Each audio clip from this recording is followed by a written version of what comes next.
sobre a opção, não remete sempre para a ação, ou não pode remeter com alguma tendência para a ação. Mas há uma liberdade que ultrapassa o campo do agir, não é? Não sei. Nós podemos ser livres. Posso fazer uma pergunta? Claro. Nós podemos ser livres em pensamento sim, podemos. Podemos ser livres em pensamento e não ser livres em ação. Só não podem ter conversas paralelas. Mas basta dizer que querem falar, porque nós estamos a construir conhecimento em conjunto. Faça a sua pergunta, continua. Seguindo o raciocínio da Ana, nós podemos ser livres em pensamento e não ser livres em ação.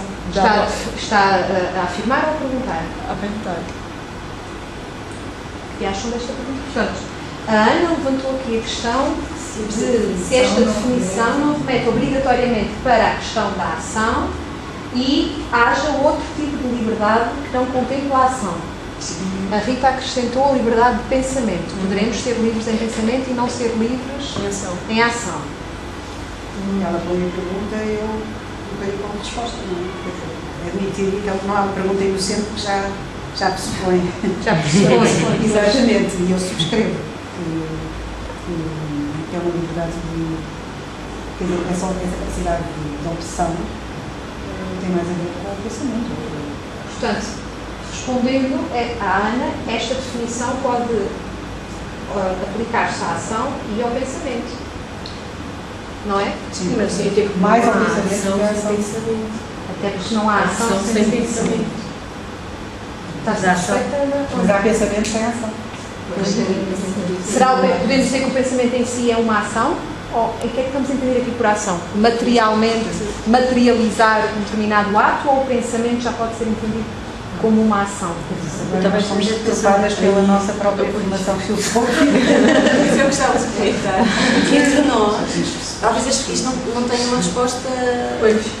Não tem uma resposta entre ninguém. Sim, mas nós como temos formação, muitos de nós, não sei se todos temos, mas muitos temos formação filosófica, tal como o Paulo há bocadinho disse, nós temos muitos filósofos, muitas ideias e muitas vezes a dificuldade. Se por um lado nós achamos que o facilitador tem de ser de filosofia, muitas vezes o problema do facilitador ser de filosofia e dos participantes serem de filosofia é que depois há ruído. Ou seja, nós depois temos tantas referências e depois não queremos nada ir contra o Heidegger, não queremos nada ir contra o Aristóteles, não queremos nada. E temos. Mas então o quê? Mas o exercício aqui é usar como muleta, ou como andaime, que é um termo que o Wittmann utiliza, como andaime, se esse andaime servir. Pode-me servir a mim, só que eu não estou a construir conhecimento sozinho, estou a construir com a comunidade. Parece-me que o pensamento nos transforma. Isso é a ação. Isso é a ação. Transforma-nos. Nós, uma coisa que estávamos aqui a falar há bocado, nós não somos sempre iguais ao longo da vida. O pensamento transforma-nos, portanto, é tudo sobre nós. Quer dizer que para si a ação é tudo que transforma. Uma definição da ação seria tudo que transforma é a ação. É uma agitação, é qualquer coisa que age. Mas é uma condição necessária, mas é suficiente? Basta transformar para ser ação? Alguém consegue conceber um cenário em que haja uma transformação, mas não haja uma ação? Ou a transformação é sempre sinónimo da ação? Pode haver um acontecimento. Transformação. E não é ação? Não, a ação implica um agente. Quer dar um exemplo? Uma tempestade, por exemplo. Pode ser um acontecimento e que provoca uma transformação. Então a definição da ação enquanto transformação por si só não chega. Mas a ação interna, a nível de afetividade, a nível de estados de alma, não é? Por exemplo, imaginemos que eu estou transtornada com um problema horroroso e tenho que conseguir resolver aquilo, não consigo resolver, e paro, começo a fazer uma meditação profunda e vou-me trabalhando mentalmente, metafisicamente, enfim. E este tipo de trabalho mental, em termos de pensamento, faz com que eu mude totalmente o meu ponto de vista sobre as questões todas. Portanto, estou tendo um desenvolvimento de ação interna. Está a perguntar ou está a afirmar? Estou a afirmar. Eu concordo.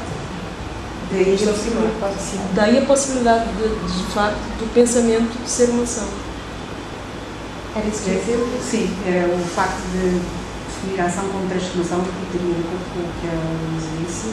Depois não tive de acordo quando ela falou em agitação, porque eu acho que isso já tem a ver com a ação identificada com o movimento, não é? Que também é uma possibilidade.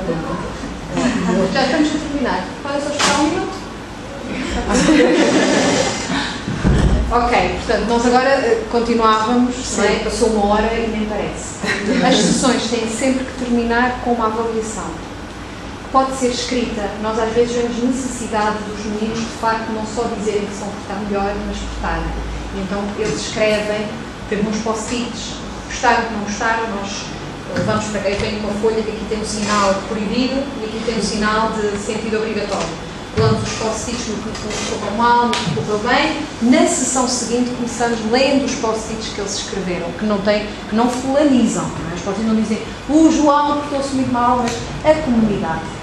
Como é que acham que isto correu? A vários níveis. Como é que correu em termos de comportamento? Como é que correu em termos filosóficos? E a pergunta é em que é que isto que nós fizemos ajudou ou não ajudou aquilo que eu penso sobre a pergunta ou sobre o tema. E verbalizar, porque se nós dissermos não, se os meninos disserem foi muito confuso, Magda, falou-se muita coisa e não se chegou a conclusão nenhuma. Eu sei que nas próximas sessões eu tenho que fazer um exercício de estreitar um pouco mais, porque para eles é muito, tudo pode ser dito, portanto, estão inseguros. Tivemos uma sessão em que a certa altura demos uma definição e a menina encostou-se e disse: ai, Magda, até que enfim, a gente sai daqui a saber o que é que uma coisa quer dizer. E eu percebi, bom, eles precisam de vez em quando de assim. Portanto, esta fase da avaliação é muito importante e é importante verbalizar.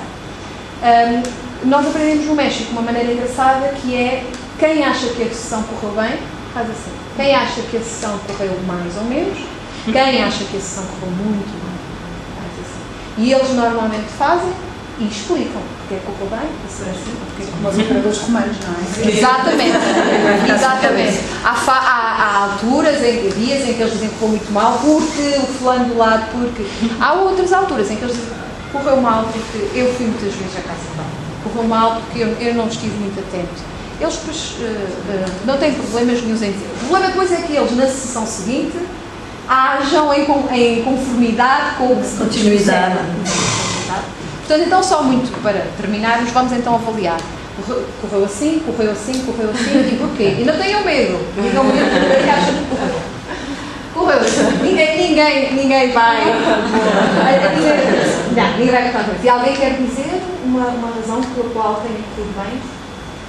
Eu acho fundamental agora o que disse no fim, que é a avaliação da sessão, que não tinha ocorrido. Acho fundamental. Isso é uma coisa que eu já aprendi hoje aqui. Como isto é um processo de autorregulação ou de autocorreção, Sim. se não houver este processo, outra coisa que a gente apadrinha muito é quando eles mudam de ideias. Diz-se alguma coisa, já não penso assim, afinal, muito de ideias. E nós somos um grande reforço positivo se foi uma mudança justificada, porque é a autorregulação do grupo. Mais alguém quer dizer alguma coisa? Eu acho que correu muito bem, além de nós estarmos a experienciar e viver o que os meninos vivem, em simultâneo estamos também a aprender como fazer isso, como estar do seu lado. Eu fui fazendo isto como uma meta-comunidade, explicando. Normalmente os meninos não vão percebendo os mecanismos que estão acho que é muito gratificante por estas dos modelos que nos referenciou, como alunos e depois também a pensar já como facilitadores. E a avaliação é muito importante, uma coisa que os meninos gostam muito é sempre de avaliar o que fizeram, autoavaliar-se, avaliar o grupo, adoram fazer isso. Sim. E são normalmente justos São. e sinceros. Nós fazíamos assim, mas depois aquilo ficava tudo muito no ar e eu comecei a achar que tínhamos que escrever. E o escrever ajuda. E o eles escrever. Quando estamos mais à pressa, eu escrevo, às vezes eu penso à professora, porque assim vai para o intervalo, se ela pode ir anotando com eles. E eles escrevem com a mãozinha deles o que é que o problema é. Os meus não escrevem, mas é muito importante quando eles explicam e falam, eles estão a estruturar o pensamento deles. E assim também E pode a Luísa escrever por eles. sim, por o nome. Escrevo tudo, Por o nome. registro e meto o placar para os pais verem. Porque eles também gostam de ver que têm. Sim, aquilo tem importância. Foram eles que disseram. Porque é importante o lugar que cada um tem neste processo. Pronto, então Só uma coisa, para além do aspecto teórica da interpretação, eu achei extremamente interessante esta última sessão, porque é uma coisa que nós, aqui na faculdade, deveríamos fazer mais, que era conversarmos uns com os outros relativamente a conceitos, a filósofos, etc, e não fazemos. Eu posso só dizer mais uma coisinha. Deixa eu também fazer quando os outros estiverem cá. Eu digo quando os outros estiverem cá. Vamos deixá-los entrar, porque eu não vou ter as capacidades. Pronto, vamos lá então. Se puderem depois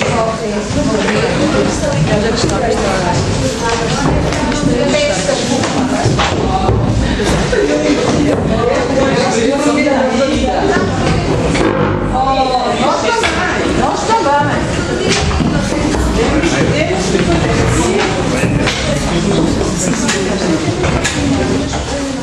Não, só ia tirar. Está bem, está.